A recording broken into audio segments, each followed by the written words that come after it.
Breaking చూస్తున్నాం. తొలిసారి ఎన్నికల బరిలో నిలిచిన ప్రియాంక గాంధీ వాద్రా తిరుగులేని ఆధిక్యంతో రికార్డు సృష్టించారు. ప్రస్తుతం ప్రియాంక గాంధీ 4 లక్షల ఓట్లకు పైగా ఆధిక్యంతో గెలిచి నిలిచారు. వయనాడులో గెలవడం కాదు, ఏకంగా 5 లక్షల మెజార్టీ రావాలనే లక్ష్యంతో ప్రచారం చేశారు. స్వయంగా సోనియా గాంధీనే ప్రచారానికి వచ్చారు. వయనాడు ఉప ఎన్నికల్లో మొత్తం 16 మంది అభ్యర్థులు పోటీకి దిగారు.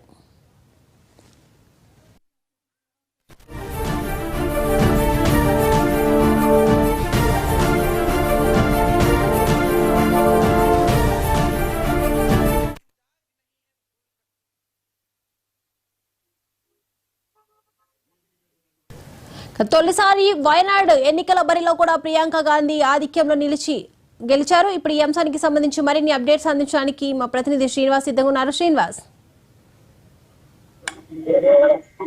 ప్రియాంక గాంధీ మాత్రం మొదటిసారి ఎన్నికల్లో మెజార్టీతో విజయం సాధించి పార్లమెంట్ లో అడుగుపెట్టిన సంఘటన మనం చూడొచ్చు. ముఖ్యంగా ఈ కేరళలోని వయనాడు సంబంధించి గత సాధారణ ఎన్నికల్లో ఇక్కడ నుంచి రాహుల్ గాంధీ పోటీ చేసి 3 లక్షల పైచిలకు ఓట్లతో విజయం సాధించడం జరిగింది. ఇప్పుడు అక్కడ ఒకటేసారి రాయబరేలి, అదేవిధంగా వయనాడు 2 స్థానాల నుంచి పోటీ చేసినటువంటి రాహుల్ గాంధీ ఇక్కడ వయనాడు స్థానాన్ని వదులుకోవడంతో ప్రియాంక గాంధీ ఈ స్థానంలో పోటీ చేయడం జరిగింది. ముఖ్యంగా ప్రియాంక గాంధీ పోటీ చేసినప్పుడు కూడా చాలా మంది భారీ ఎక్స్పెక్టేషన్స్ ఉంటాయి, ఎంత మెజార్టీతో ప్రియాంక గాంధీ పార్లమెంట్ అడుగు పెట్టబోతున్నారు అని చెప్పేసి. ముఖ్యంగా ప్రత్యక్ష ఎన్నికల్లో పోటీ చేసిన వెంటనే ప్రియాంక గాంధీ అయితే భారీ మెజార్టీ తోటి పార్లమెంట్ అడుగు పెట్టడం, ముఖ్యంగా తన సోదరుని విజయాలు సాధించడం పట్ల మాత్రం గాంధీ కుటుంబం అయితే హర్షం వ్యక్తం చేసినటువంటి పరిస్థితి కనిపిస్తుంది. ఒకసారి మనం వయనాడు ఎన్నికల్లో ఒకసారి పరిశీలించినట్టయితే 6 లక్షల పైచిలకు ఓట్లు ప్రియాంక గాంధీకి పడగా రెండో స్థానంలో ఉన్నటువంటి సిపిఐ అభ్యర్థికి వచ్చేసి 2 లక్షల పైచిలకు ఓట్లు పడడం జరిగింది. అదేవిధంగా బీజేపీ అభ్యర్థికి 1 లక్ష పైచిలకు ఓట్లు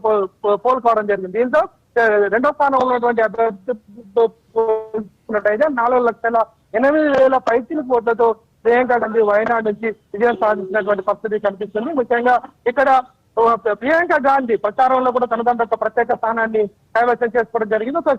తన ప్రచారంలో కూడా తాను ఎలాంటి హామీలు ఇవ్వబోతుంది, అదేవిధంగా ఏ విధంగా తాను గెలిచిన తర్వాత ఎలాంటి కార్యక్రమాలు రూపొందించబోతుంది అనే విషయాన్ని అయితే ఇక్కడ ప్రియాంక గాంధీ స్పష్టంగా చెప్పడం జరిగింది. ముఖ్యంగా ఒకటేసారి పార్లమెంట్ లో కానీ ఒకసారి మనం పరిశీలించినట్టయితే గాంధీ కుటుంబానికి సంబంధించినటువంటి 3 వ్యక్తులు ఒకటే వీళ్ళు పార్లమెంట్ లో అడుగుపెట్టినటువంటి పరిస్థితి కనిపిస్తుంది. అదేవిధంగా సోదరుడు రాయబరేలి నుంచి, అదేవిధంగా ప్రియాంక గాంధీ మనం వయనాడు నుంచి తల్లి రాజ్యసభకు ఈ విధంగా ఒకటేసారి పార్లమెంట్ లో గాంధీ పరివారు 3 కూడా ఉన్నటువంటి సంఘటన విశేషంగా మనం చెప్పుకున్నటువంటి పరిస్థితి కనిపిస్తుంది. అంటే ప్రియాంక గాంధీ ఎప్పటి నుంచో ప్రత్యక్ష రాజకీయాల్లో ఉన్నప్పటికీ కూడా ఎప్పుడు కూడా ప్రత్యక్షంగా ఎన్నికల్లో పోటీ చేసినటువంటి సంఘటనలు అయితే లేవు. ఎప్పుడూ సంబంధించి అభ్యర్థులకు ప్రచారం చేస్తూ రావడం జరిగింది. అదేవిధంగా పార్టీ తరఫున దేశవ్యాప్తంగా పర్యటన చేయడం జరిగింది. గత అసెంబ్లీ ఎన్నికల్లో కూడా తెలంగాణలో, అదేవిధంగా ఆంధ్రప్రదేశ్ లో కూడా ప్రియాంక గాంధీ పర్యటించినటువంటి పరిస్థితి కనిపిస్తుంది. దేశవ్యాప్తంగా ఎక్కడ అసెంబ్లీ ఎన్నికలు జరిగినా కానివ్వండి అక్కడ ప్రియాంక గాంధీ తన ప్రచారంలో తనకంటే ఒక శైలి ఏర్పాటు చేసుకోవడం జరిగింది. ఇందిరాగాంధీ పోలినట్టుగా ఉండడం, ఇందిరాగాంధీ అహాభావాలంలో ఉండడం, అదేవిధంగా మాట తీరు కూడా ప్రజలను ఆకట్టుకునే విధంగా ఉండడం, ఇవన్నీ కూడా ప్రియాంక గాంధీ కలిసి వచ్చే అంశాలుగా పేర్కొనడం జరిగింది. ముఖ్యంగా రాహుల్ గాంధీ కంటే ప్రియాంక గాంధీ కూడా చాలా చోట్ల మహిళల నుంచి అయితే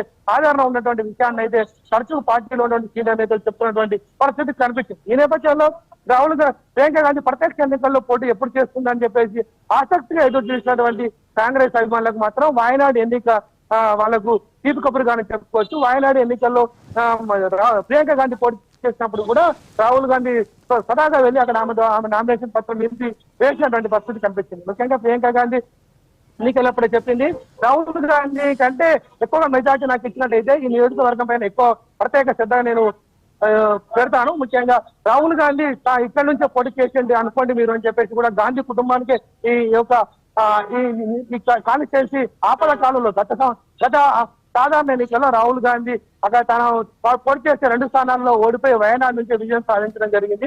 ఈ నేపథ్యంలో ఈ వయనాడు స్థానాన్ని గాంధీ కుటుంబం ఎప్పటికీ వాళ్ళు వెంట పెట్టుకున్నటువంటి విధంగానే కనిపిస్తుంది. ఈసారి వేరే అభ్యర్థికి ఇవ్వకుండా కాంగ్రెస్ నుంచి చాలా మంది కేరళలో నేతలు అడిగినప్పుడు కూడా ప్రియాంక గాంధీకి ఆ స్థానాన్ని కేటాయించడం జరిగింది. దాంట్లో ప్రియాంక గాంధీ కూడా అందరూ ఊహించినట్టుగానే భారీ మెజార్టీ తోటి, ముఖ్యంగా ఇప్పుడు మనం చూసుకోవచ్చు ఇప్పటికి ఫలితాలు అయితే పూర్తి స్థాయిలో వెలువడడం జరిగింది.